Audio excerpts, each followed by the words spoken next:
क्या आपने मंझानपुर के उस वीरान कब्रिस्तान के बारे में सुना है, जहां दिन में भी परिंदा पर नहीं मारता? उस कब्रिस्तान में 12 नहीं बल्कि 13 दरवाजे हैं। 13वां दरवाजा जो सिर्फ आधी रात को ठीक 12:13 पर ही खुलता है। कहते हैं कि आज तक जिसने भी उस दरवाजे को खोलने की जरूरत की, वो कभी लौटकर वापस नहीं आया। वो दरवाजा किसी और ही दुनिया में खुलता है, एक ऐसी दुनिया जहां सिर्फ खौफ और मौत का साया है। आखिर क्या है उस 13वें दरवाजे के पीछे का राज?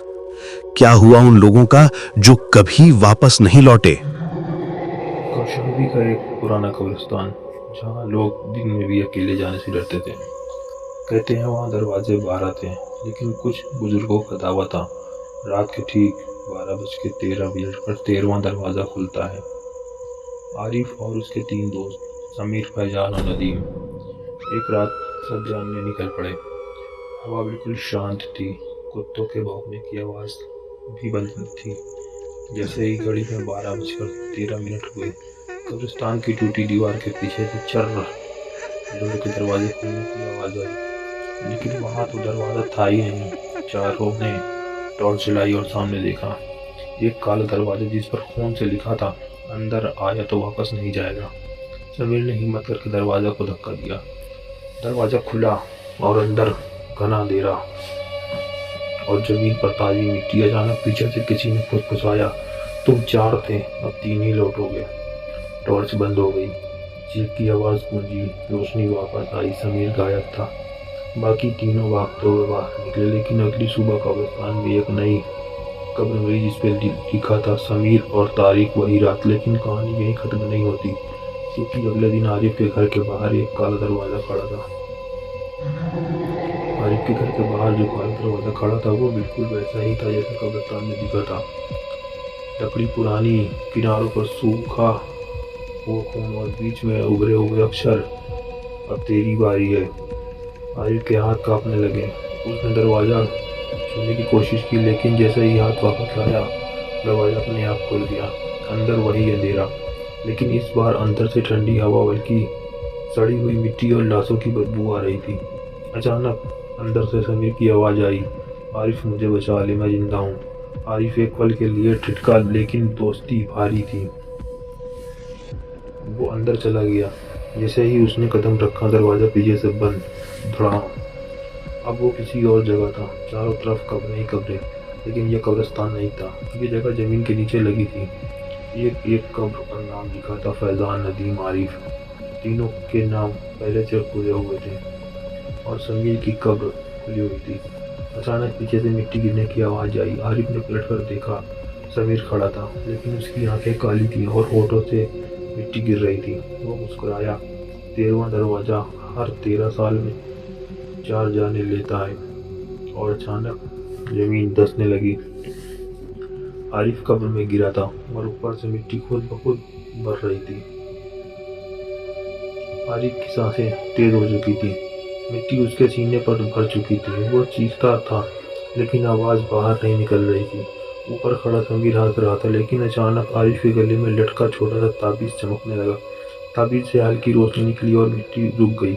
समीर की आंखें और काली हो गईं। वो गुस्से में चिल्लाया, ये रोशनी यहाँ नहीं चलती। वो 13वां दरवाज़ा अंधेरे से बना है।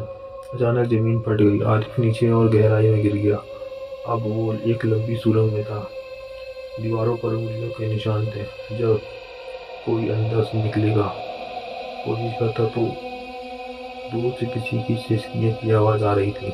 आरिफ धीरे धीरे आगे बढ़ा और सामने जो देखा उसकी रूह कांप गई। वहाँ सिर्फ समीर नहीं था, बल्कि दर्जनों लोग खड़े थे। सबकी आंखें काली, सबकी शक्तियाँ जली। अब एक साथ बोल रहे थे, 4 में से 1, बाकी 3 जल्द आएंगे। अचानक सुरंग में आखिरी में एक बड़ा पत्थर दरवाज़ा दिखाई दिया, जिस पर खुदा था, असल दरवाज़ा अभी खुलना बाकी है। आरिफ के पीछे से किसी ने उसके कंधे पर हाथ रखा, लेकिन यह हाथ ठंडा नहीं था, गर्म था। और एक भारी आवाज़ आई, अगर जिंदा निकलना है तो 13वां नाम ढूंढ। आरिफ के पीछे मुड़कर देखा और उसके सामने जो था वो इंसान नहीं, आरिफ ने धीरे धीरे पीछे मुड़कर देखा। उसके सामने जो खड़ा था वो इंसान नहीं था, लेकिन पूरा नहीं। उसका चेहरा आधा जला हुआ था, आधा मिट्टी से भरा हुआ, और आंखों की जगह सिर्फ काला गड्ढा। उसने भारी आवाज में कहा, 13 साल पहले तुम चारों यहाँ आए थे। आरिफ के दिमाग में बिजली सी खोली। 13 साल पहले जब वो बच्चे थे, उन्होंने इसी कब्रिस्तान में एक खेल खेला था, 13वां दरवाजा खोलने का खेल। उन्होंने एक पुरानी कब्र पर पत्थर फेंका था और मजाक में कहा था, अगर हिम्मत है तो बाहर आ। अचानक सामने की दीवार पर नाम उभरने लगा, 1 2 3, और फिर 12 नाम पूरे हो गए। अब दीवार पर खाली जगह, वही 13वां नाम। अचानक जमीन से खून पतली लकीर निकली और दीवार पर लिखने लगा, आरिफ। आरिफ पीछे हटने लगा। तभी सुरंग में गूंज उठा, जिसने दरवाजा पुकारा था, नाम उसी का पूरा होगा। आरिफ को याद आया, उसी ने सबसे पहले चिल्ला कर कहा था, दरवाजा खोल। अचानक सुरंग हिलने लगी, ऊपर से मिट्टी गिरने लगी और दीवार पर नाम पूरा हो गया, आरिफ। जैसे ही नाम पूरा हुआ, उसके पैरों के नीचे जमीन गायब हो गई। वो गिरता चला गया, नीचे और गिरते गिरते उसने देखा, नीचे कोई गड्ढा नहीं था, बल्कि एक विशाल कमरा, जहाँ 12 काले दरवाजे पहले से खुले थे, और बीच में एक खाली चौखट, जिसमें अब 13वां दरवाजा लगने वाला था। और वो दरवाजा आरिफ की शक्ल था। सुरंग के ऊपर फैजान और नदीम अचानक उसी कब्रिस्तान में खड़े थे, लेकिन उनके सामने अब 12वां नहीं, सिर्फ 11 कब्रें थीं। एक कब्र अभी भी गायब हुई थी, और दूर अंधेरे में एक नई आवाज गूंजी, अब तीसरी बारी। कब्रिस्तान में अचानक सन्नाटा छा गया। फैजान और नदीम कांप रहे थे। उनके सामने सच था, 11 कब्रें, 12वीं गायब, मतलब आरिफ कब्र अंदर जा चुका था। अचानक जमीन से ठंडी हवा आने लगी और कब्रों के बीच की मिट्टी हिलने लगी। एक एक करके कब्रों पर दरारें पड़ने लगी। फैजान ने कांपती आवाज में कहा, हमें यहाँ से भागना होगा। लेकिन तभी कब्रिस्तान का मेन गेट अपने आप बंद हो गया और चारों तरफ खुदकुदाहट। 4 में से 2, 2 में से 1। अचानक 11वां कब्र फट गया। उसमें से कोई बाहर नहीं आया, बल्कि अंदर से हाथ निकला, जो इंसानी था। उंगलियां लंबी, नाखून लोहे जैसे। वो हाथ सीधे नदीम के पैर पकड़ लिए। नदीम चीखा, फैजान बचा।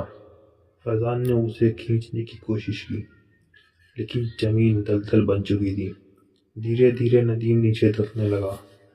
उसकी आंखें डर से बाहर निकल आईं और आखिरी शब्द निकले, 13 दरवाजा नहीं, दरवाजा हमसे बनता है। और फिर नदीम गायब। अब कब्रिस्तान में सिर्फ फैजान था, लेकिन अचानक उसके पीछे कदमों की आहट आई। वो पलटा और सामने आरिफ खड़ा था, लेकिन इस बार उसकी आंखें काली, और ज्यादा काली थीं, और चेहरे पर वही डरावनी मुस्कान। उसने धीमे से कहा, अब 13वां पूरा होने वाला है। अचानक आसमान लाल हो गए। कब्रिस्तान की सारी कब्रें एक साथ खुल गईं और हर कब्र से एक परछाई निकलकर फैजान की तरफ बढ़ने लगी। वो भागा, लेकिन उसके सामने वही काला दरवाजा खड़ा था, जिस पर अब नया खून से लिखा था, तीसरी बारी। दरवाजा खुद ब खुद खुला और अंदर से आवाज आई, तभी असली मालिक जागा नहीं है। और उसी वक्त कब्रिस्तान की सबसे पुरानी टूटी हुई कब्र पर दरार पड़ी, जिस पर कोई नाम नहीं था, बस लिखा था, और अंदर से कुछ हिल रहा था। कब्रिस्तान की सबसे पुरानी कब्र, जिस पर 13वां दरवाजा लिखा था, वो पूरी तरह फट चुकी थी। मिट्टी धीरे धीरे अलग हुई और अंदर से जो बाहर निकला, वो न जीन था न इंसान, बल्कि काले धुएं से बना एक साया। कोई आंख नहीं, कोई चेहरा नहीं, लेकिन उसकी मौजूदगी से ही वही हवा भारी होकर आ रही थी। फैजान के घुटने कांपने लगे। साया हवा में तैरता हुआ उसके सामने आकर रुक गया और कब्रिस्तान की सारी परछाइयां उस साए में समा गई। आरिफ, समीर, नदीम तीनों की परछाइयां भी उसी समय समा गई। अब वो साया और बड़ा हो चुका था और उसकी आवाज़ हर दिशा में गूंज रही थी। मैं दरवाज़ा नहीं हूँ, मैं वो नहीं हूँ जिसे तुमने 13 साल पहले पुकारा था। फैजान को याद आया, 13 साल पहले उन्होंने जिस कब्र पर पत्थर फेंका था वो इसी 13 वाली कब्र थी। उन्होंने मजाक में कहा था, अगर हिम्मत है तो बाहर आ। साया हंसा और बोला, तुमने दरवाज़ा नहीं खोला था, तुमने मुझे आज़ाद किया था। अचानक ज़मीन फट गई, कब्रिस्तान की सारी कब्रें अंदर घुसने लगी। पूरा इलाका ज़मीन में समा गया। फैजान भागना चाहता था, लेकिन उसके सामने वही काला दरवाज़ा खड़ा था। उस पर लिखा था 13 पूरा हुआ। दरवाज़ा खुला। अंदर अंधेरा नहीं था बल्कि एक आईना था। फैजान ने उसमें देखा और जो दिखा उसकी रूह कांप गई। आईने में वो खुद नहीं था बल्कि वो साया था और उसके पीछे 12 साए आकर खड़े हो गए। साया बोला, अब तू मालिक है अगला 13 साल तक। अचानक सब कुछ शांत।